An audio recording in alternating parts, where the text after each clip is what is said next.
Bonjour à tous, merci d'être présents à mes sessions aujourd'hui. Je me présente, Mejdi Izem. Donc là, je suis coach agile depuis une douzaine d'années. Ces dernières années, je me suis intéressé beaucoup plus particulièrement à tout ce qui est transformation agile à l'échelle.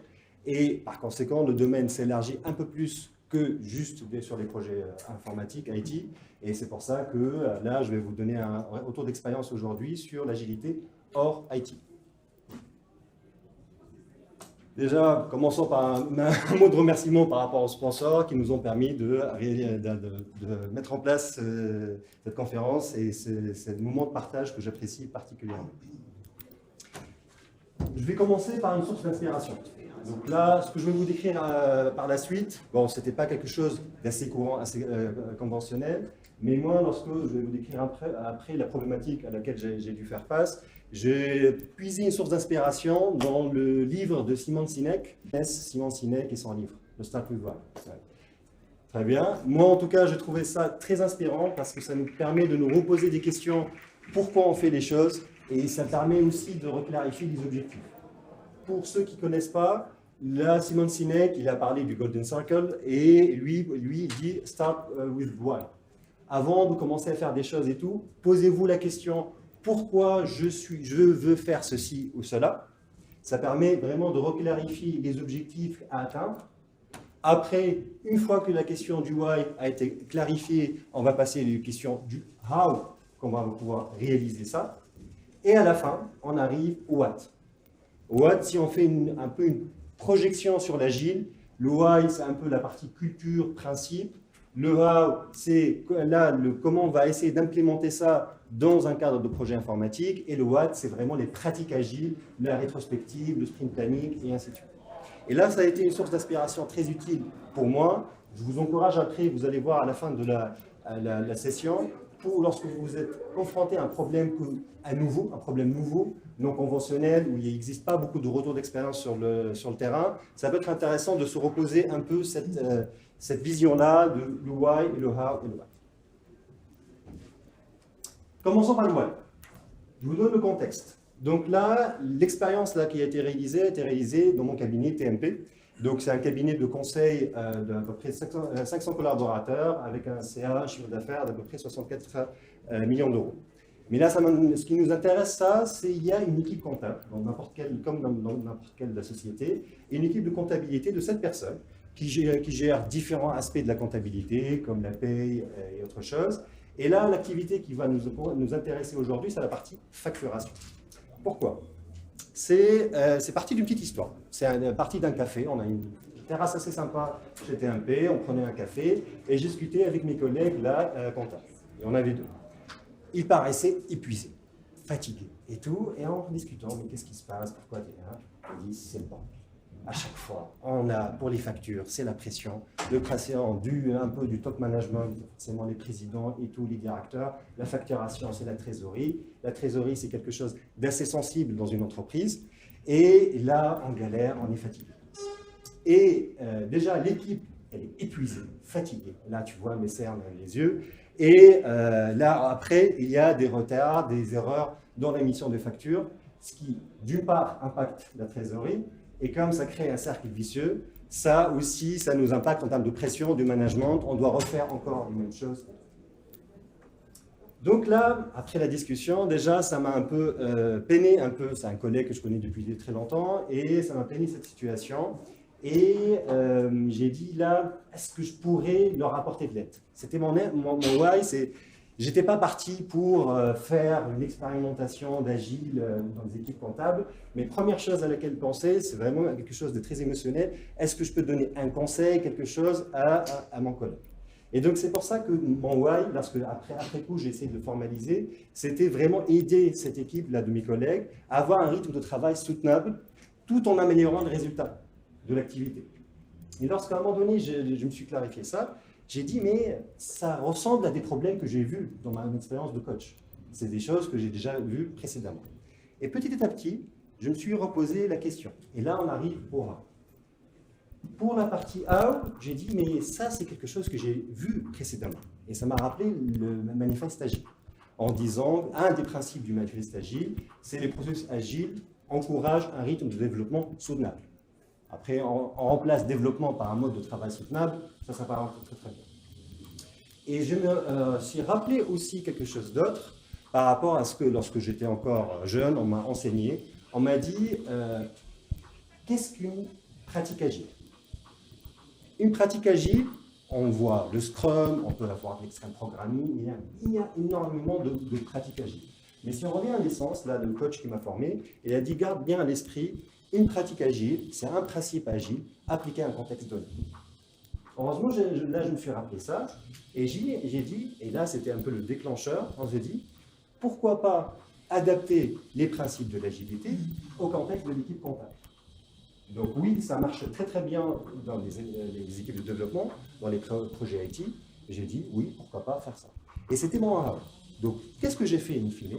J'ai ressorti le manifeste agile, j'ai ressorti les 12 principes de l'agilité, et à chaque fois, je me suis posé la question, comment je pourrais contextualiser ce principe agile au niveau de l'équipe de compte. Et là, dans la suite, je vais encore là vous donner un peu le retour d'expérience, qu'est-ce que j'ai expérimenté, qu'est-ce qu'on a implémenté, et la checklist reste toujours les 12 principes d'agile. C'était mon point de départ. Et là, juste pour vous faire, là, ce que j'ai bien aimé dans la keynote de ce matin, c'était là, lorsqu'elle a parlé d'innovation. L'innovation, je suis assez en ligne par rapport à ce qu'elle a dit ce matin, en disant, l'innovation, ce n'est pas la rupture, forcément. C'est comprendre les problèmes et peut-être y répondre d'une manière non habituelle ou non classique, mais c'est ça la première chose, comprendre le problème et le contexte. Donc, je vais essayer de là, maintenant dérouler les différents principes agiles et voir comment on a réussi à les implémenter. Première chose, on avait réalisé les projets avec des personnes motivées et avoir un rythme soutenable. Ça, c'est la première chose à laquelle je fais un zoom, parce que c'était en lien direct avec mon why, avec l'élément que je cherchais à mettre en œuvre. C'était mon objectif principal. Donc, qu'est-ce qu'on avait essayé de mettre en place? C'est déjà, on a fait un point avec la totalité de l'équipe en disant, ok, moi, j'ai perçu des difficultés de travail, du stress et tout. Déjà, première chose, est-ce que vous partagez ce constat? Eh bien, tout le monde a dit oui, parce que c'était vraiment quelque chose généralisé, et en plus, ils ont vécu sur une longue période. Et j'aurais dit, bon, moi, je vais essayer de vous proposer une façon de travail plus saine, plus soutenable sur la durée, où le but, c'est que vous arrivez à réaliser votre travail, mais que vous ne soyez pas épuisé à la fin de chaque période, à la fin de chaque mois. Et j'étais transparent. Je n'étais pas venu, à un moment donné, c'est aussi une valeur de l'agilité, transparent. Je leur ai dit, c'est une expérimentation. Je ne viens pas avec des éléments précis, je vous assure, c'est rien. Je vais expérimenter avec vous. Et ce qui était intéressant, c'était motivant pour eux, en disant, ouais, on va expérimenter quelque chose de nouveau et tout. Oui, on ne sait pas exactement où on va, mais au moins, on va essayer quelque chose pour sortir un peu de notre cercle vicieux et ce mode de travail qui n'était pas soutenable. Et à un moment donné, un autre élément de la motivation, c'est de s'intéresser aux personnes. Il ne faut pas juste focaliser sur, comme c'était dit ce matin, je partage pas mal de constats qui ont été dit ce matin, en disant, OK, le chef de l'équipe et tout, il dit, toi tu fais ça, toi tu fais ça, toi tu fais ça. C'était un peu ce qu'il faisait. En se disant, mais intéressons-nous aux gens, qu'est-ce qu'ils veulent faire? En disant, mais toi, sur l'activité, qu'est-ce que tu veux faire, et ainsi de suite. Sur la facturation, il y a différents types de clients, de missions, régie, au forfait et tout, et chacun, il a des appétences. Comme ce qu'on peut trouver dans les équipes de développement, vous allez voir, lorsqu'on prend un peu de recul, il y a beaucoup de choses, beaucoup de choses liées à la dynamique humaine, même parfois à la psychologie humaine, et on peut réutiliser ça de manière assez simple. Donc, on s'intéresse aux gens, mais qu'est-ce que toi, quel type d'activité tu veux faire, comment tu veux travailler. Et après, OK, là, on dit, tu choisis ce que tu veux faire, mais la responsabilisation. Tu es responsable de ta tâche. Il n'y aura personne qui corrigera derrière toi. Parce qu'à un moment donné, en discutant avec les gens, on s'est rendu compte que beaucoup de gens se déresponsabilisaient, puisque les façons de faire n'étaient pas très claires, on ne savait pas exactement comment faire, en disant, moi je vais faire mon travail. Après, il y aurait la personne la plus expérimentée ou le responsable qui va contrôler derrière moi, et s'il y a un problème, il va le corriger. Et forcément, ça crée un peu les SPOF ou les nœuds de contention, où il y a beaucoup de travail qui revient au niveau de la même personne. Et c'était un peu donnant-donnant. OK, tu choisis, mais tu es responsable de ta tâche. Et le dernier point, c'est quelque chose, je ne sais pas si vous l'avez mis. Est-ce que vous connaissez le kyphomètre? Qui connaît le kyphomètre? Le kyphomètre, ouais. C'est un outil extrêmement bête. Je l'ai mis en classe dans différentes équipes informatiques, ça marche très très bien. C'est un peu comme le rôti, c'est une note de 1 à 5, à main levée, pour dire est-ce que sur ce sprint-là, cette période-là, j'ai kiffé le sprint ou pas. C'est un bon indicateur pour la santé et le moral des gens.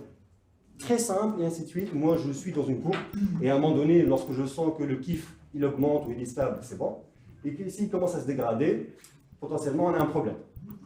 Et je reviens que moi, mon objectif premier, c'était aider les gens à ce qu'ils travaillent de manière saine et sereine. Et bien, c'est un outil extrêmement simple à mettre en œuvre. On l'a mis sur une périodicité d'un mois, je vais vous expliquer ça. Et à la fin, on voyait est-ce que notre cycle de production, il était bien, est-ce que les gens se sont sentis bien. Passons maintenant à d'autres principes qui sont là liés à la valeur et à des livraisons régulières. Donc, les deux autres principes sur lesquels je me suis intéressé, ou plutôt le principe, c'était livrer rapidement et régulièrement des fonctionnalités à grande valeur ajoutée. Ça, je pense que tous les jazilistes le connaissent, c'est un peu un des éléments cœur un peu de la méthodologie. Et donc, pour matérialiser le problème, et là je rejoins aussi ce qui a été dit lors de la keynote, là on a commencé à tracer ce type de graphe-là. Ça, c'est à chaque fois, le graphe à gauche, c'est à chaque fois qu'on émet une facture, on comptabilise un point, donc vous avez le tableau détaillé là, et on dit, on a émis la première journée 20% des factures, la deuxième, après 2 jours, on a émis 2% des factures et tout. Et on a tracé ces courbes-là. Mon but dans ça, c'est pas de se gargariser ou mesurer la performance, mais voir les problèmes et matérialiser les problèmes à tout le monde. C'est important que les gens voient le problème. Parfois, c'est dans la tête, c'est abstrait, ils n'arrivent pas à le toucher d'humain. Ce type de management visuel, il est extrêmement intéressant parce que les gens, lorsqu'on leur montre cette courbe, est-ce que, à votre avis, il y a un problème? Ils disent, oui, on a un pic d'activité au milieu, alors que en discutant avec un peu le responsable de l'équipe comptable, je lui ai dit, c'est quoi un peu un délai acceptable d'émission des factures? Il m'a dit 5 jours ouvrés. 5 jours ouvrés, lorsqu'on regarde le pic et tout, on est déjà bien loin des 5 jours ouvrés. Et là, en plus, l'activité, elle s'étale sur la totalité du mois. Et ça représente un peu les facturations du mois de février. Donc déjà, l'objectif de 5 jours ouvrés n'est pas du tout tenu. Le pic d'activité, il est encore plus loin que les 5 jours ouvrés attendus, et ainsi de suite, et ainsi de suite. L'autre élément pour matérialiser un peu, mis à part le graphe, un peu les quelques chiffres là, que je vous ai montrés là, dans ce tableau-là, le temps de cycle d'émission en jours ouvrés. Et le temps de cycle, pour ceux qui ont fait du Kanban, c'est quelque chose de très classique qu'on fait dans les projets en Kanban. Alors, leur mode de fonctionnement, c'est vraiment du Kanban. Donc là, j'ai mis un peu les nombres de factures émises et j'ai fait un peu la limite acceptable. À un moment donné, je leur ai dit, OK, votre objectif, c'est de pousser les factures, d'émettre les factures au cours de 5 jours. Et bien là, vous émettez 66% de vos factures hors délai. Est-ce que c'est une solution soutenable, qui donne satisfaction? Là, tout le monde a dit oui, c'est pas soutenable, c'est pas effectif. Et là, tout le monde était aligné sur l'objectif, et là, il y a véritablement tout le monde a constaté qu'il y avait un problème. Donc, pour synthétiser un peu les éléments qui sont mis en place pour rejoindre ce principe de livrer rapidement et régulièrement, déjà, mise en place de mesures d'indicateurs de performance. Le nombre d'émissions de factures par jour, avant, ce n'était pas mesuré. C'était un peu dans le flou, les gens travaillaient, mais à un moment donné, ce n'était pas matérialisé. Les problèmes n'étaient pas matérialisés. Et on a rajouté cette notion de temps de cycle d'émission en jour ouvré pour donner un objectif, en disant, OK, qu'est-ce qui est acceptable? Donc, on s'est donné un objectif. Et lorsqu'on a les chiffres, toujours, le but, ce n'est pas juste d'afficher les chiffres, c'est d'identifier les problèmes et les analyser. Et donc, grâce à un peu cette mise en place un peu de chiffres, on a vu qu'il y avait un certain nombre de factures qui prenaient un temps extrêmement long, supérieur. Donc là, désolé, c'est 10 jours ouvrés, pas 15 jours ouvrés. On a pris un peu ces factures-là, qui représente déjà un nombre non négligeable, je pense que c'est autour de 20%, en disant mais pourquoi ces factures-là mettent autant de temps? Donc on a identifié des problématiques sur des éléments factuels et on a pu faire une analyse de cause profonde sur ça. On les a sortis les factures et on a interrogé les gens qui les ont émises, pourquoi cette facture-là a pris de temps. Et là, ça a commencé à émerger les problèmes. Parfois des problèmes de saisie au niveau des consultants, des directeurs qui géraient les missions. On avait identifié aussi parfois un directeur qui vient au dernier moment, non, change-moi ça, c'est pas exactement ça, ce que j'ai convenu avec les clients. Donc, ça a mis du temps. Et on a commencé à lister des causes profondes de ces temps d'émission. Et souvent, c'était pas le problème de l'équipe en tant que tel, mais parfois des éléments externes. Mais à minima, maintenant, on a réussi à les identifier et à les lister pour commencer à pouvoir les traiter. Et comme on ne peut pas passer de 0 à 100 en une seconde, on a commencé à essayer de définir dans chaque cycle mensuel de facturation, donc c'est des facturations dans un rythme mensuel, quel est notre objectif collectif? Ok, l'objectif ultime, c'est les 5 jours. Ok, dans ce premier cycle, c'est quoi? Est-ce qu'on peut descendre au lieu de 15 jours ouvrés, à 10 jours ouvrés? Après, est-ce qu'on peut grappiller encore plus? C'est faire un peu des objectifs atteignables pour les gens. Parce que parfois, lorsque la marche est trop haute, alors que les process ne sont pas clairement mis en place, identifiés, les gens n'arrivent pas encore à bien travailler, c'est compliqué pour eux. Donc on a fait, itération par itération, des objectifs, et on a commencé à grappiller un par un. Il y a une continuité par rapport à cette slide. Toujours pour revenir livrer rapidement et régulièrement des fonctionnalités à grande valeur ajoutée, la notion de valeur. Je ne sais pas si des gens, là, entre vous, il y a des gens qui ont essayé de mettre cette notion de valeur métier dans leur projet. Qui a essayé? Qui a trouvé que c'était facile de mettre cette notion de valeur? Bon, 0. Là, dans les projets, j'ai essayé, je me suis aussi cassé les dents sur la partie notion de valeur métier. Dans les projets informatiques, c'est très abstrait. C'est quoi la valeur métier d'un champ de recherche? C'est quoi la valeur métier d'un export Excel? Parfois, même les métiers, ils ont du mal à identifier cette valeur métier. Donc, on trouve d'autres techniques pour prioriser dans la méthode agile, Scrum ou autre. Là, la valeur métier, elle te saute à la figure, littéralement. Pourquoi? Parce qu'on est dans un domaine de facturation. Il y a des factures avec des montantes. La trésorerie, là, c'est le nerf de la guerre de toute entreprise. Parce que toute entreprise doit payer des salaires, et ça doit sortir. Si elle n'arrive pas à récupérer suffisamment de fonds en amont, eh ben, à un moment donné, elle peut être en difficulté. Et donc là, clairement, on voit qu'il y a un lien direct entre un certain nombre de factures et leur valeur métier, c'est tout simplement le montant. On ne va pas mettre la même attention et la même énergie dans une facture à 500 000 € qu'en dans une facture de 500 €. Une facture de 500 €, si elle prend 15 jours, c'est pas si grave. Une facture de 500 000 €, si elle prend même 10 jours, ça peut être potentiellement grave. Et donc là, en repositionnant cette notion de valeur métier et l'expliquant, déjà pour des comptables, c'était extrêmement rapide de le comprendre. Et même parfois au manager, c'était extrêmement rapide pour le comprendre. On a rajouté à cette notion de nombre de factures la valeur. Et on a rajouté un peu là par rapport à cette limite de 5 jours ouvrés, les montants facturés dans les délais et les montants facturés hors délai. Il y avait là, c'était assez proche, assez corrélé, mais là aussi, c'est un indicateur qui choque un peu, en disant, là, on a 1,3 million qui est dans la nature, qui est facturé en retard. 1,3 million pour une entreprise là, de taille de TMP, c'est énorme.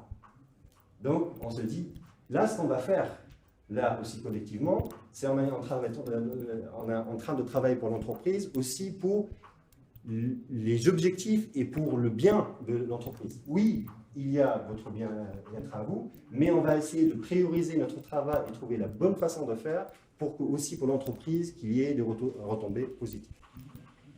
Et donc, dans la continuité un peu de ces management visuels, ces indicateurs et tout, on a mis un peu le montant total hors taxe de factures émises dans les délais et hors délai. Ça, première chose, c'est la partie indicateur. Mais comme dans tout Kanban, on a des tickets. Les tickets peuvent être priorisés.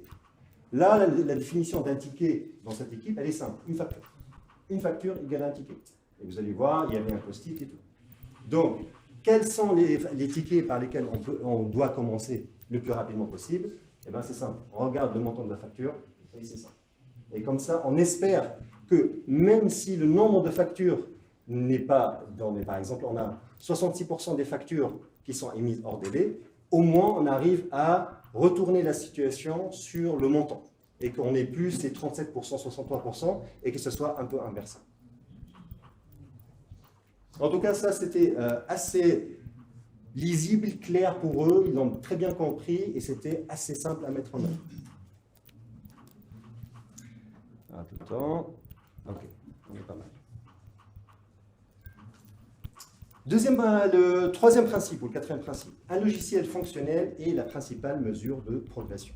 Ça, on le voit souvent dans les équipes de développement. Oui, c'est développé, mais pas testé. Ah oui, j'ai fait ça, mais le code review n'a pas été fait et tout. Et on a toujours un peu des fonctionnalités qui traînent, qui n'ont complété, et on veut dire qu'on a avancé. Eh bien, on a refait les explications. À un moment donné, une facture, si on dit qu'elle est done, ça veut dire émise, avec toutes les informations et qu'elle est correcte et qu'il n'y a pas de retour du client en disant « Ah, il me manque cette information, cette information, cette information. » Donc, c'est une notion aussi très simple à comprendre. On explique c'est fait ou pas fait. Qu'est-ce que, lorsqu'on leur pose la question « Comment tu considères que ta facture, elle est complètement émise et faite ?» Ils arrivent à décrire. Oui, j'ai pu faire ça, même il sort le template, tout ça c'est rempli, toute cette information est remplie, je l'envoie à la comptabilité du client et je n'ai pas de retour négatif en disant non, il me manque cette information, cette information. C'est quelque chose de très intuitif qui s'explique très facilement.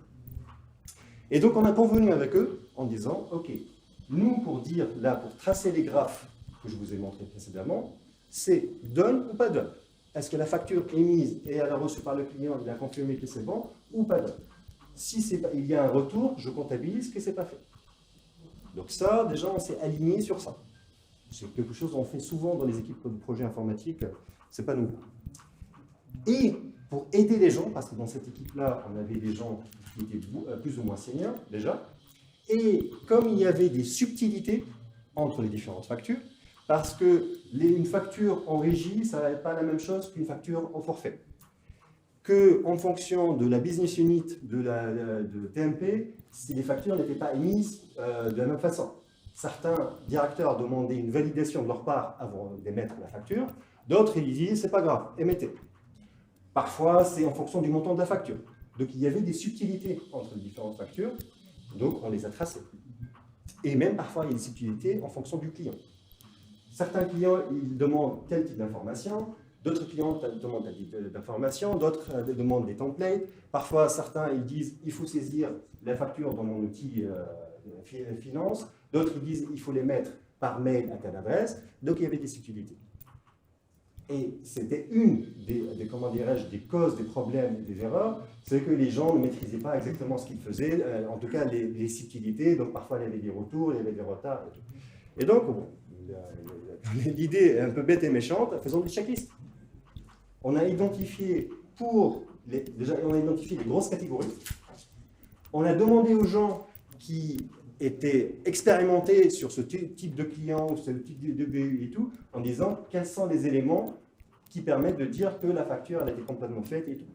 Ça sort au bout de 30 minutes, on les a sortis, ces 4-5 items à checker. Et ça, ces checklists-là, on demande à tout le monde qui veut émettre cette facture de les regarder, de les checker. Si c'est bon, c'est bon.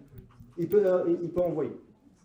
Aussi un élément extrêmement simple, d'une part, et d'autre part, ça peut aider les profils juniors qui intègrent l'équipe, qui n'ont pas encore 5 ans d'expérience, parfois dans la comptabilité ou du mode de fonctionnement de TMP, parce que parfois c'est différent d'un cabinet à un autre. Donc ça les aide à y voir plus clair et savoir est-ce que leur facture elle est bien ou pas. Et le dernier point, la mesure d'avancement par rapport à cette definition of done. Vous ne me dites pas, là c'était le point que j'ai évoqué tout à l'heure, là tous les graphes, tous les chiffres et tout, done ou pas done. Done, on comptabilise, pas done, c'est 0, ça reste dans le stock.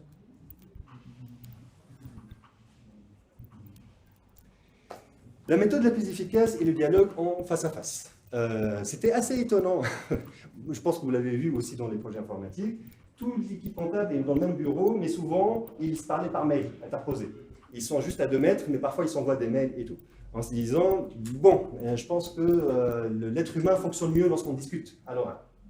Et là, j'ai sorti une carte qui fonctionne très très bien dans les projets informatiques, qui est la mise en place d'un Kanban, de post-it, pour rendre visible l'avancement et les problèmes.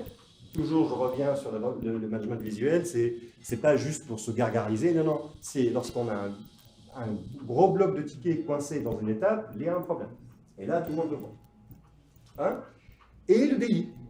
Tout le monde se retrouve là le matin pour dire « Ok, moi je vais travailler sur telle facture, moi je vais travailler sur telle facture, et si j'ai des problèmes, il évoque les problèmes. » Le format daily classique.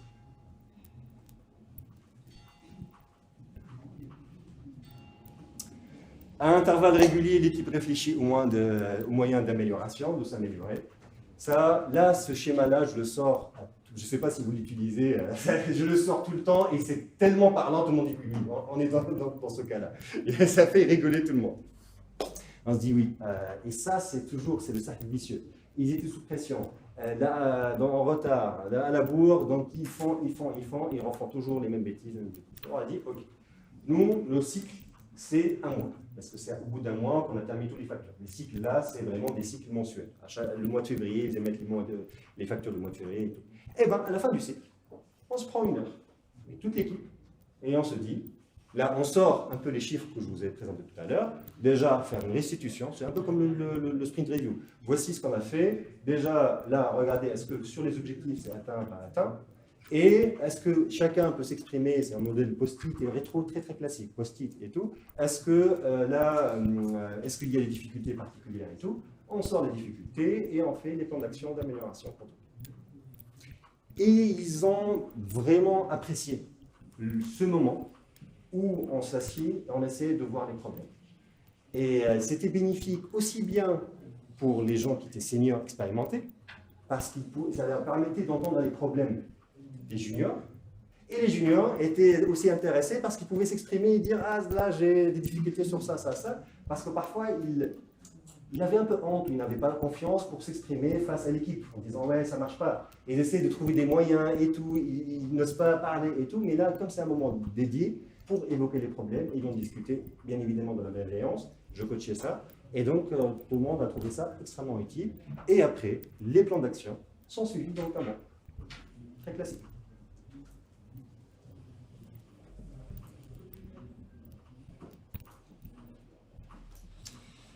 Les deux autres principes, c'est attention à la qualité, une attention particulière à la qualité, et une auto-organisation pour faire émerger les standards. J'ai raccourci parce que le principe il était un peu long. Et donc, là, la définition de standard, là je rejoins aussi ce qui a été dit dans la keynote. Le standard dans l'agile de Lean, ce que je répète sans cesse auprès des clients, c'est la meilleure façon connue à ce jour de faire quelque chose. Et un standard peut parfaitement évoluer, c'est tout à fait normal. Il ne doit pas être gravé dans le marbre, sinon ça m'énerve. Et donc on leur a dit, mais ok, c'est quoi vos standards, c'est quoi vos guides pour les nouveaux arrivants et tout? C'est peut-être désert. Parce qu'un élément historique qu'il faut bien le garder en tête, c'est TMP a eu une croissance énorme, très, très, très, très rapide. Et en général, dans les cabinets français, les fonctions back-office, c'est les bien moins d'outils. On avait commencé, moi j'ai intégré TMP en 2013, on avait une personne pour gérer la comptabilité. Mais à mesure que l'entreprise connaissait une croissance, forcément l'équipe du back-office, la comptable, s'est enrichie. Mais on était toujours dans cette logique un peu artisanale. Les gens, c'est la connaissance orale et ainsi de suite. Et ils n'ont jamais pris le temps, parfois par manque de temps, surtout par manque de temps ou parce qu'ils étaient sous l'eau, de formaliser un minimum. Il ne faut pas tout formaliser, mais il y a un minimum. Faire une page Word, un petit Excel pour dire, là je vous donner des exemples, un template de facture. Ok, notre template de facture pour ce client-là, c'est comme ça, comme ça, comme ça. Pour faire des checklists d'étapes à réaliser pour l'émission d'une facture. Là, il y a certains clients qui sont particuliers, demandent des étapes où, par exemple, là il faut saisir le document dans mon outil, après on va envoyer un mail, il y a des choses un peu particulières. Ou autre type d'étapes. Ils n'ont jamais pris le temps, et donc forcément, plus ils intégraient des nouveaux, plus c'était le bordel, plus la pression retombait sur les seniors, qui avaient toute la connaissance dans leur tête. Et ils étaient à la limite du burn-out, les personnes les plus seniors. Et après, amélioration régulière des standards par l'équipe. Donc parfois, on identifiait lors des rétros une amélioration. Et ben, on regarde la personne qui était responsable, c'est toujours un tout cohérent, en disant, OK, s'il te plaît, mets à jour ce template-là. Donc on s'est affecté les équipes s'étaient affectées entre eux, certains types de clients, certains types de factures. On se dit, ouais, ce serait bien de mettre un template. OK, tu prends l'action? J'étais dans mon rôle de coach. C'est moi, j'essaie de secouer un peu l'équipe, de leur dire, mais il fallait les responsabiliser parce que je n'allais pas être avec eux indéfiniment.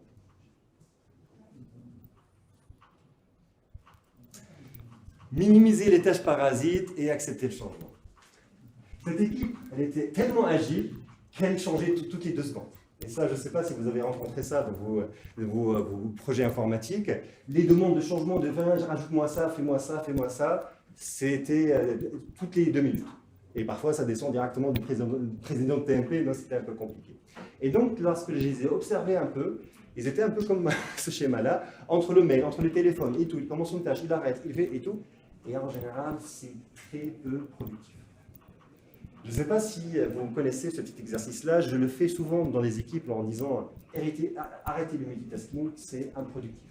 Je leur demande de faire un petit exercice, et même par rapport à leur manager, faire un petit exercice en disant prenez le chrono, lancez le chrono, écrivez les chiffres de 1 à 10, et juste en dessous, écrivez les lettres de l'alphabet de A jusqu'à la 10e lettre, et après, écrivez en dessous les chiffres romains de 1 à 10. Arrêtez le chrono, voyez votre temps. Maintenant, refaites l'exercice en écrivant 1 A, 1 en chiffre romain, 2 B, 2 en chiffre romain. Et voyez votre chrono. Eh bien, il y a au moins 50% de temps en plus sur une tâche aussi basique.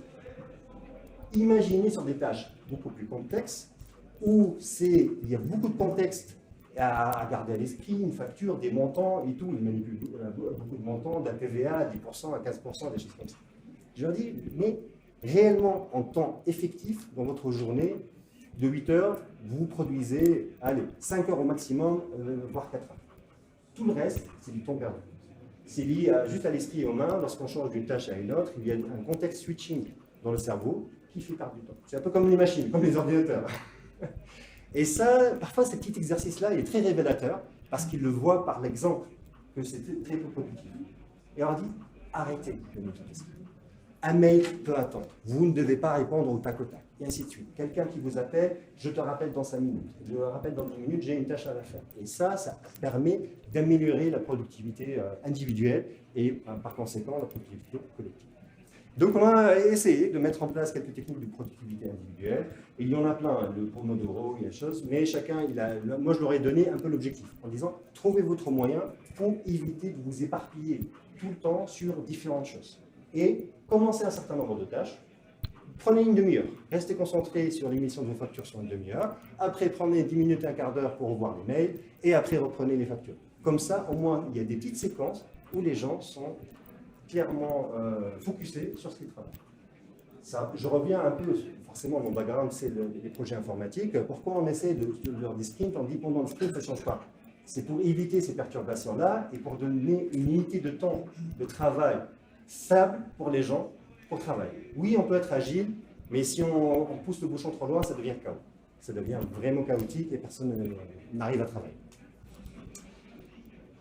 Le deuxième point, parfois, c'est la clarification des responsabilités. C'est qui est responsable de ça? Parce qu'à un moment donné, il y a un mail qui tombe, il y a 3-4 personnes, il y a un tel qui prend, après toi, tu prends, pas pour moi. Déjà, rien que est-ce que tu prends pas, c'est déjà, ça perturbe les gens. En disant, OK, sur ce type de mail, et ainsi de suite, ou peu importe la tâche, qui est responsable? Au moins, lui, ça tombe chez lui, il le prend. Au moins, ça vous enlève des choses de l'esprit. Il y a énormément de tâches de parasites, que ce soit dans les projets informatiques, dans les équipes, cette équipe compta, ou dans n'importe quelle autre équipe, il y a plein de tâches parasites. Et le dernier point, une meilleure délégation des tâches via la montée en compétences des collaborateurs. Là, c'était les 2 personnes les plus expérimentées. À chaque fois, régulièrement, on les sollicitait. Ah, est-ce que tu peux me dire ça? Ah, c'est un peu, vraiment, il n'y a pas une seule cause, c'est tout un phénomène de la manque de formalisation, l'absence de beaucoup de standards, que les gens n'étaient pas suffisamment montés en compétences, que les responsabilités pas claires, c'est un tout. Et ça faisait que là, ces responsables, qui connaissaient bien le métier et les process, étaient tout le temps sursollicités et produisaient peu sur des tâches parfois très complexes, et ils s'éparpillaient et ils étaient extrêmement fatigués. C'est pour ça que vraiment ils étaient à la limite du burn-out. Donc c'était un tout extrêmement compliqué pour eux.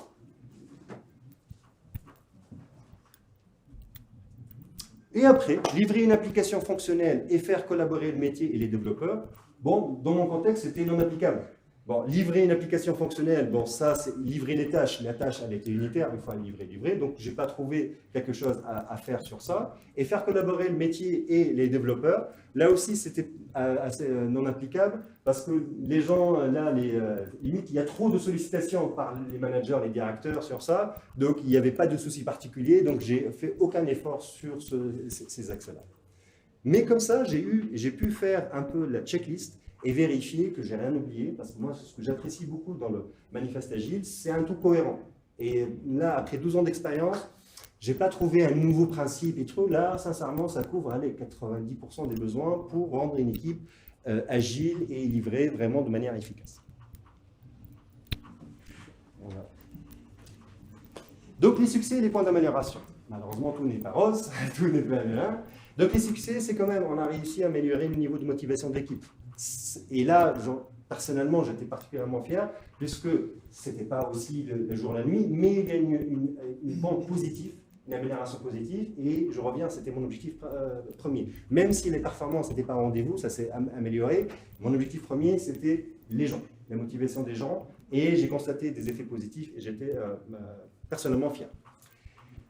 Des acteurs ayant apprécié l'esprit de la démarche. Ils ont dit oui, on a essayé, c'est pas mal et tout, il faut qu'on continue. Oui, c'était l'expérimentation, on n'a pas tout réussi, mais ça a bien marché. Et c'est ça, là j'ai commencé, là on a initié cette boucle de changement positif, d'amélioration, qui après, c'est moi en tant que coach agile, un des éléments phares.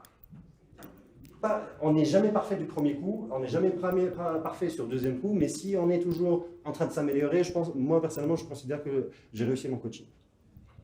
Et à quelques éléments, on a amélioré le temps de cycle d'émission des factures. Donc ça, c'est le dernier point sur la partie performance. On a réussi et ça donne de la satisfaction aux équipes, d'une part, et ça permet aussi au management de dire, là, ces méthodes-là sont efficaces. Parce que dans chaque équipe, vous le vivez, j'imagine, dans les projets informatiques, on n'est pas en vase clos. Et il y a du management et ainsi de suite. Donc oui, mon objectif premier, c'était la motivation, mais j'essayais quand même d'améliorer la performance aussi pour que, par ricochet, j'obtienne un peu le soutien du management. Les points d'amélioration. Trop de perturbations de la part du management. Un des problèmes profonds qu'on n'a pas réussi à craquer, c'est le directeur ou le DG ou parfois le président qui viennent « fais-moi ci, fais-moi ça ». Ça, c'était assez compliqué parce que, vu leur position hiérarchique, c'était difficile de discuter avec eux. Et en plus, ils étaient un caractère très interventionniste. Donc, il leur fallait un coaching spécifique. À un moment donné, le message, on a dit quelques petits messages, c'est pas encore passé, mais ils disent oui, on va le faire, mais le lendemain, ils reviennent à la même chose. Donc là, pour l'instant, on a limité légèrement, mais ça reste encore trop de perturbations de la part du management. On n'a pas complètement craqué ce problème-là. Les périodes de télétravail induisaient des stop and go. Comme vous avez vu, on a essayé de mettre en place le Kanban, les gens discutent, travaillent entre eux, mais avec le télétravail, les jours qui ne s'étaient pas calés et tout, parfois on avançait, parfois on reculait un peu, donc c'est là aussi, on n'a pas réussi complètement craquer, trouver la bonne façon de faire. Et trop d'actions d'amélioration non abouties, ils étaient encore surchargés par leur activité, parce qu'il y avait encore des problèmes un peu de production, et leur priorité, c'est pouvoir sortir les factures, parce qu'il y a un impact de la trésorerie immédiat. Et on avait identifié pas mal d'actions d'amélioration. Malheureusement, il y a beaucoup de choses qui sont restées dans le backlog qu'on n'a pas réussi à aboutir. Mais bon, au moins, on les a identifiées. C'est déjà quelque chose. Donc, pour terminer sur le takeaway, l'agile, pour moi, avant d'être des pratiques, avant d'être le Scrum, avant d'être pour l'agile à l'échelle, le SAFe, peu importe, c'est les valeurs et les principes. C'est ce qui fait toute la force et toute la complexité de l'agile. Ce n'est pas un guide à suivre en disant fais A plus B plus C, ça y est, on est agile. Mais sa force, c'est on peut l'adapter à n'importe quel contexte. Si on prend le temps de revenir, juste prendre un peu de hauteur et de revoir et relire les valeurs et les principes et oser les interpréter. Il ne faut pas se limiter. Oui, vous avez le droit d'interpréter un peu ces principes agiles. Donc là, le deuxième point, c'est l'agile peut s'appliquer partout. Oui. Même moi, au sein de ma cabinet, lorsqu'on commence à faire une proposition commerciale, je commence à mettre en place un peu des pratiques agiles, à faire des itérations, prioriser les parties de la propale qu'on va remplir en premier et tout. On peut l'appliquer partout. Si juste on prend un peu de hauteur pour revenir au principe. Donc, interpréter les principes et les contextualiser, c'est, vous êtes légitime d'avoir votre propre compréhension des principes agiles et d'essayer de les approprier au contexte. Je vous donne entre parenthèses un retour d'expérience sur l'agilité à l'échelle. J'ai regardé tous les frameworks agiles à l'échelle, le SAFe, le LESS, même si ce n'est pas un framework, le Spotify, aucun n'est applicable tel quel. Il faut toujours voir l'entreprise, ses besoins, ses contraintes et tout, et trouver les meilleures, comment dirais-je, façons de faire pour implémenter les principes agiles. Avant d'implémenter un framework, c'est implémenter les principes agiles. Et si on a réussi à implémenter les principes agiles, là on a gagné. Peu importe si on a implémenté tout ça, il ne faut pas, vraiment, c'est pas un sujet. Oser innover. Oser innover, c'est lié à l'interprétation. Les bonnes idées s'expliquent. Récupérer des choses qui vous semblent pertinentes. Réinventer une pratique. Juste, regardez bien toujours, c'est vraiment la continuité. Vous avez un principe agile, vous avez un contexte. Est-ce que dans mon expérience ou de l'expérience du lean, il y a des choses que je peux réutiliser? Vous avez vu, j'ai réutilisé énormément de choses, des pratiques d'un projet informatique. Et si ça n'existe pas, inventez. Inventez, osez inventer. Et je reviens à le sujet de l'innovation. Comprenez un problème de votre client, de votre utilisateur. Essayez de trouver des solutions, soit qui existent, ou créer quelque chose vraiment de zéro. Merci pour votre écoute et je vous laisse le champ aux questions.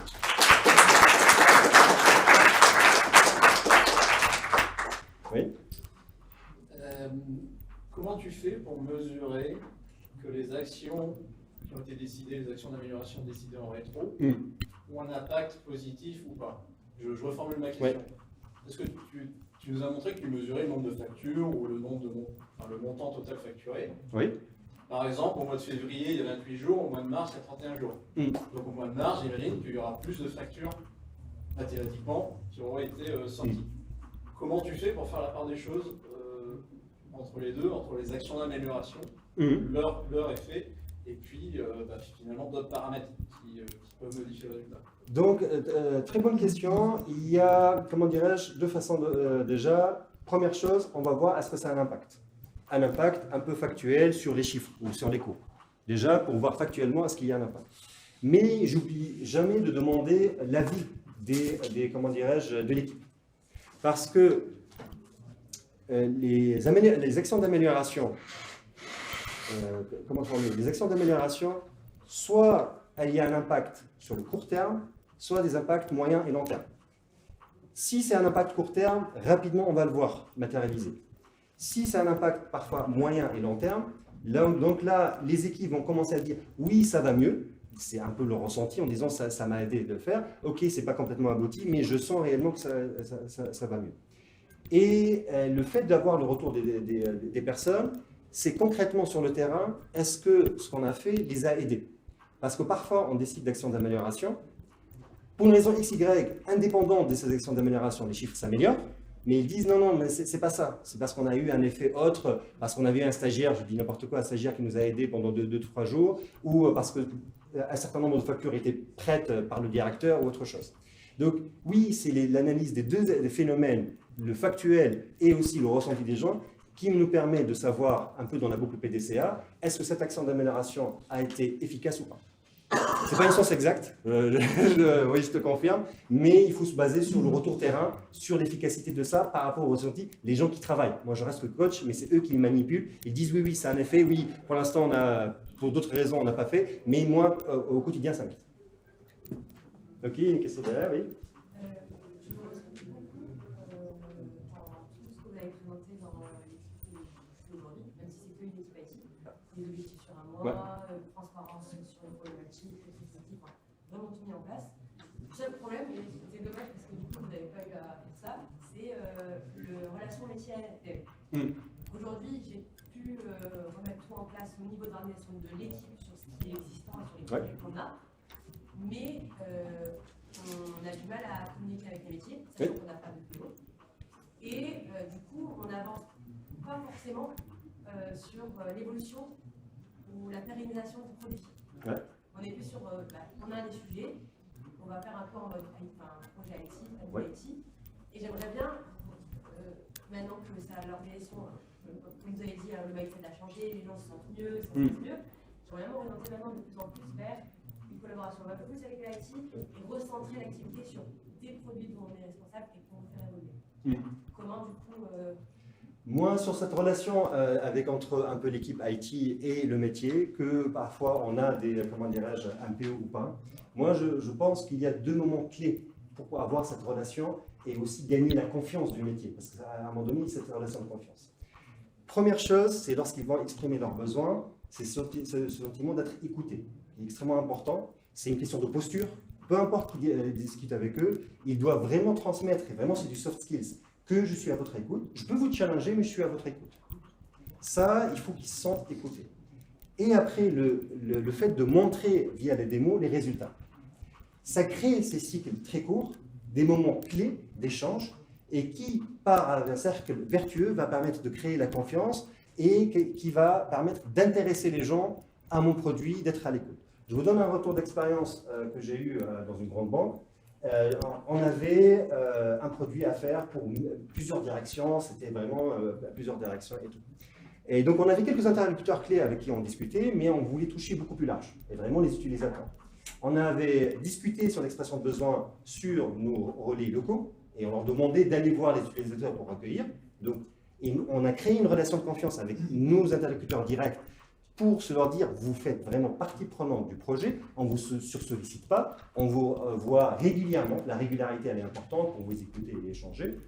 Et vers la fin, on planifie, nous on avait des sprints de 2 semaines, chaque mois on planifiait une démo ouverte.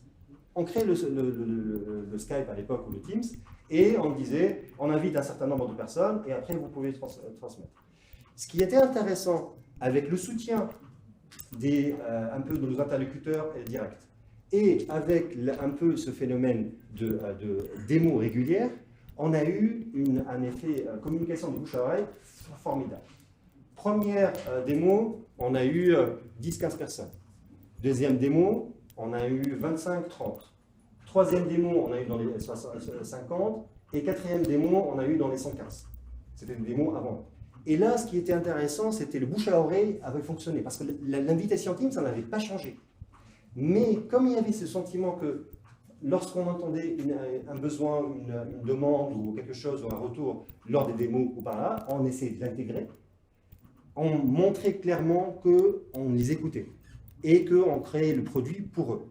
Et donc c'est une relation de confiance qui s'est installée et après, c'est humainement, ça peut aller mieux. Donc vraiment, focalisez-vous sur la relation de confiance et ce sentiment j'écoute et la régularité des interactions. Par exemple, sur ce projet-là dans la banque, on avait institué avec ces interlocuteurs métiers, on a dit on a besoin de vous voir 2 heures par semaine. On a discuté avec le management, on a convenu qu'il y a 2 heures. 2 heures, c'est acceptable comme charge de travail, mais on a institué. Et donc comme ça, on se revoyait régulièrement, on discutait, même humainement, on en a appris à se connaître. Et donc il y a un lien humain qui s'est créé, et eux aussi nous ont aidés à interagir avec d'autres de la population auxquelles on n'avait pas accès. Donc je ne sais pas si ça répond à votre question. Très bien. Oui? Je reste un peu sur ma fin. Oui. Du coup, maintenant, les chiffres, là, ça devient quoi au bout de temps? Ah je vous ai dit, c'est une situation de crise. Là, dans les chiffres, actuellement, on reste par rapport au nombre de factures, je pense qu'on est parti à 50-50, là, sur la partie nombre de factures, le dernier chiffre que j'ai en tête. Mais ce qui s'est amélioré, on est un peu plus sur 60-40 par rapport aux factures, à la valeur de la facture. Donc oui, c'est pas parfait. Et au bout de combien de temps? Au bout de 3 mois. Là, sincèrement, il nous a fallu, c'est assez classique, 3 itérations. Nous, notre itération était d'1 mois pour commencer à faire. Donc, on est encore au milieu du gué, c'est pas complètement parfait. C'est encore en cours. C'est encore en cours. Tu l'as peut-être dit, mais ça, ces courbes et cette métrologie, Il l'avait déjà quand tu es arrivé? Non. Il l'a fabriqué? Non, on l'avait fabriqué et on était sur rien. On avait des gens qui bossaient et ils n'avaient pas le temps de prendre de recul et de voir. Et donc, c'est des courbes assez simples à expliquer, à comprendre. Il faut toujours, lorsqu'on fait ces courbes, expliquer le pourquoi on fait ces courbes-là. En disant, OK, on a un souci, vous me dites chacun que là, c'est dur, ça sort en retard et tout, juste factualisons-le. Et l'objectif, je réinsiste, c'était pour identifier le problème et voir si on s'améliore ou pas. Je suis un grand partisan du burn-up, des courbes de vélocité pour les équipes, même IT. Juste, pour moi, les valeurs absolues, limite, je m'en fous, les valeurs absolues. C'est les courbes, les tendances. Est-ce qu'on est en train de s'améliorer ou pas? Parce qu'il y a un effet aussi, lorsqu'on s'améliore par les chiffres, il y a un effet positif, rassurant. Oui, on s'améliore, et c'est pas Mejdi qui l'a dit, non, c'est les chiffres qui l'ont dit. Et là aussi, lorsque ça va mal, par exemple, le nombre d'anomalies, je le sens dans le chiffre, non, les gars, on n'est pas bon. Chiffre à l'appui. C'est pas Mejdi qui le dit, c'est les chiffres. Et il y a aussi cette prise de conscience qui est aussi intéressante pour provoquer le changement. Souvent, le changement, on ne peut pas l'imposer, il faut que ce soit provoqué. Et c'est quelques petites techniques que j'utilisais pour provoquer le changement. Cette question, oui? Vous avez travaillé sur le fait de faire perdurer le modèle, parce que, de ce que je comprends, tu étais un facilitateur. Oui. Est-ce qu'il y a des personnes qui ont des rôles comme ça qui ont émergé, des personnes qui étaient finalement intéressées par ce rôle de facilitateur? Parce que là, du coup, je suppose que tu n'interviens plus forcément sur cette équipe-là. Plus ponctuel. Ouais. Ponctuellement, ok, d'accord. Et est-ce que, comment vous faites perdurer le modèle? Très bien, très bonne question. Là, sur la perduration du modèle, là, j'interviens en tant que coaching régulier un peu de ces équipes-là. C'est mes collègues, ça facilite le travail. Sur la perduration du modèle, on n'a pas encore réfléchi. Mais moi, si je projette ce que j'ai fait sur d'autres équipes, donc soit il y a quelqu'un qui va prendre la casquette méthodologique de facilitateur. À temps plein sur l'équipe comptable, je ne pense pas que ça va se justifier en termes de coût. Mais ça peut être ce rôle-là tournant. On l'avait fait sur des petites équipes de dev de 3 à 4 personnes en disant c'est trop, il faut faire un Scrum Master. La seule consigne que je leur donne, lorsque vous prenez votre casquette de facilitateur, vous extrayez de l'opérationnel. Vous êtes là pour écouter, animer et tout. Mais pour cette équipe-là, il me fera un effort un peu de formation de ces personnes-là. C'est pas simple, le coaching, s'abstraire, la facilitation, l'écoute. Donc c'est plutôt une action un peu moyen-long terme. On essaie sur le court terme que ça marche mieux, que dans les indicateurs que je vous ai cités, qu'on arrive à mieux, pour à un moment donné passer le relais, mais cette question va se poser. Vas-y. Est-ce qu'il y avait un manager et comment il a perçu le manager de l'équipe?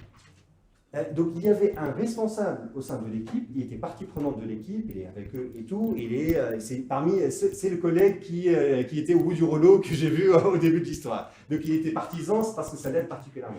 Après, par rapport aux autres couches de management, parce qu'on a l'équipe de comptable qui est un peu la partie back-office, et on a les directeurs, des BU et tout. Donc là, lorsque je leur présente le sujet, point de vue performance, ils sont plus à l'écoute lorsqu'ils entendent la qualité de vie des trucs. Surtout là, les BU, ils sont focalisés business et tout. Lorsqu'on dit, mais ça va aider à améliorer la trésorerie de l'entreprise, ça s'entend. En disant, et en plus, tout le monde sera content. L'équipe comptable, ah oui, j'écoute. Donc, ils nous donnent un peu de soutien. Ce n'est pas faramineux le soutien, parce que chasser le naturel, il revient au galop. Mais j'arrive à essayer de grappiller un peu le soutien des managers, le directeur et le DG sur ça, en disant laissez-nous un peu de liberté pour expérimenter des choses et tout. Pour l'instant, ils nous donnent un peu de liberté. Là où ça commence à coincer, lorsqu'on leur demande de changer leur attitude, leur posture, ils me disent non, parce que moi j'ai besoin de changer une facture, je descends tout de suite, ou en plus on est dans le même bâtiment, et je descends de suite, il me dit fais-moi ça tout de suite. C'est la chose à ne pas faire, il faut y travailler sur du long terme. ça c'est pas simple. C'est pas, ça répond? Vous avez une question là? Oui. Est-ce que tu as pu utiliser les termes agiles directs, ou est-ce que tu as dû enlever tous les termes anglais, tous les anglicismes? Typiquement, tu leur parles de backlog, tu leur parles de definition of done, directement? Ça, je les ai parlé directement en termes d'agile et j'avais une ambition marketing sur ça. Pourquoi? Parce que c'est hype, agile. En disant on va faire de l'agile. Ah oui, oui. Et comme moi je suis coach agile, ça aide à donner un argument d'autorité. Je l'ai utilisé, mais c'était volontaire. Pour se dire on va innover, on va innover et tout. Après ça c'est au niveau un peu des directeurs et tout. Et au niveau des équipes, on dit bon on appelle backlog. C'est une liste. Ça vous gêne? Non. Donc il n'y avait pas de truc, mais il y a la partie marketing, elle est très intéressante parce que dans certains contextes, actuellement je travaille dans une entreprise publique ils détestent les termes anglo-saxons. Donc on a pu garder backlog et PO parce que c'était tellement énorme, mais on a dû changer pas mal de termes parce que les opérationnels avaient un blocage par rapport aux termes anglo-saxons. Il y avait une question par là? Ouais. Oui, une question. Juste à la fin de votre dernier slide, tu disais que l'agilité s'applique partout. Oui. Est-ce que ça s'applique vraiment partout, dans tous les contextes et à toutes les équipes? Il peut s'appliquer partout, dans toutes les équipes, dans tous les contextes. C'est la manière de l'appliquer qui peut différer. Et la difficulté, la transformation qui peut changer. Là, moi, ce que je dis souvent, lorsqu'on fait une transformation agile, on est en train de lutter contre 4 types de legacy. Le legacy IT, le legacy de process, le legacy d'organisation et le legacy de culture.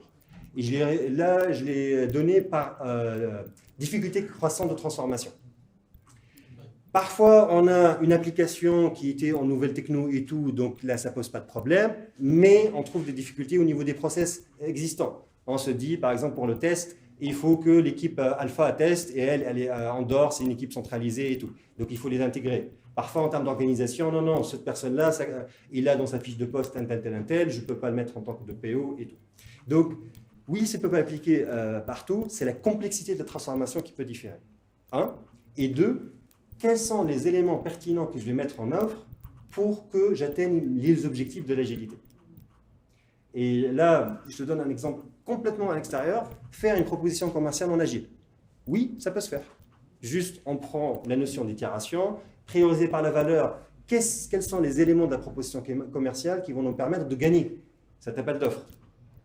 Je dis un exemple. Là, classiquement, on met contexte, enjeu et objectif. Première slide de la proposition commerciale, ça ne te fait pas gagner une propale. Il y a d'autres éléments qui peuvent te gagner une propale. Donc ça, tu peux le faire à la fin, même si c'est un peu bâclé. S'il y a d'autres parties, la méthode, les profils et tout, là, ça crée beaucoup de valeur.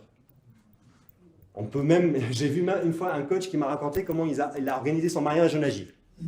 Eh ben, il a fait des tâches, il a fait un Kanban, il a fait des trucs avec sa femme, il a fait des mini-daily et tout. Bon, sa femme, elle a dit, ok, je te connais que tu es à fond sur le sujet, je te laisse, mais au moins ça a eu la vertu d'être mise en place. Oui, ça peut s'appliquer. Pourquoi? Parce que si tu reviens au principe, aux valeurs, c'est des produits. Là, même sur le texte, j'ai reformulé certaines formulations parce que c'était très orienté à IT. Lorsqu'on les regarde, limite, c'est du bon sens.